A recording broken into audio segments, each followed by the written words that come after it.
April came and it went, just like that. But it didn't stop us from watching and reviewing another 24 anime for parents.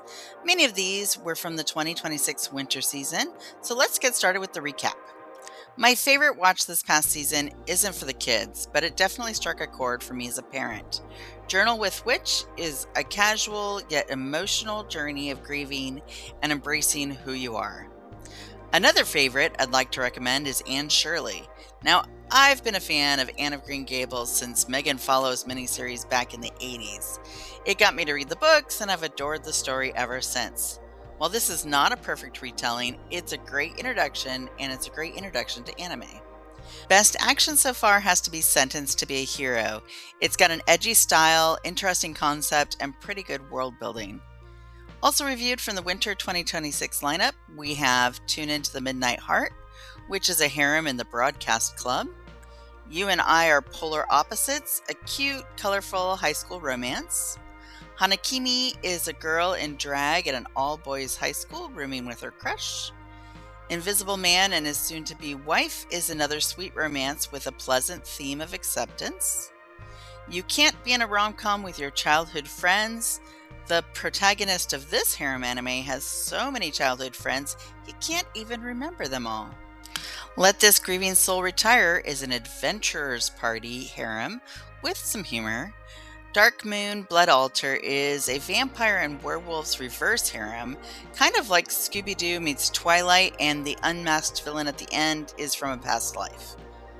Shiba Yugi is a horror anime with cute girls in sexualized costumes, but instead of blood splatter, they spill fluff like stuffed toys. Roll Over and Die is a mild yuri, but there's a little hesitation in my voice because some of the awkward relationships are between adult women and underage girls.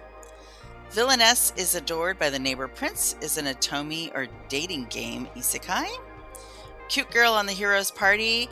A guy is isekai to become a demon leader, but gets tired of defeating the heroes, so he aids them, hoping to make a good impression on the cute girl in the party.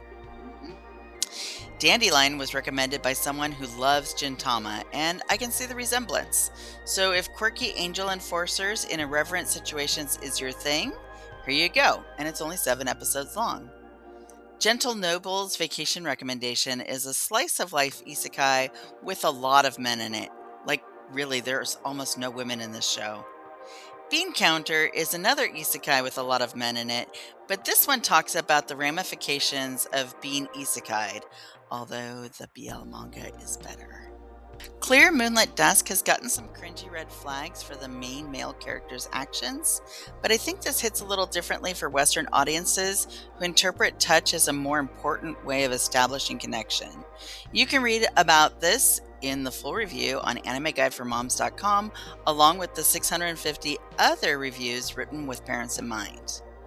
Timon's B-side is supposed to be about a super fangirl meeting her favorite idol and discovering that he's not all that, but for me it mostly just spoke to the toxic nature of idol fandom. The last watch of the recent shows is The Darwin Incident, which really caught in my throat because it's filled with trauma caused by terrorists, school shooting, mass murders, vigilantism, but it doesn't respect that trauma, it just vomits it onto the screen. What's worse is that every person in authority, cops, teachers, even the FBI, don't do their jobs properly, just deepening the wounds even more. We have 2 classics that were reviewed this month. Semantic Air, which is a 4-part mini show that's really more of an ad for the manga than an actual show. And The Sacred Blacksmith from 2009, which has nudity, fan service, unlikable characters, but some cool swords. 2 movies that were reviewed this month, perfect for celebrating Earth Day in April. We have Legend of Hai and Origins Spirits of the Past. Not too shabby for 1 month.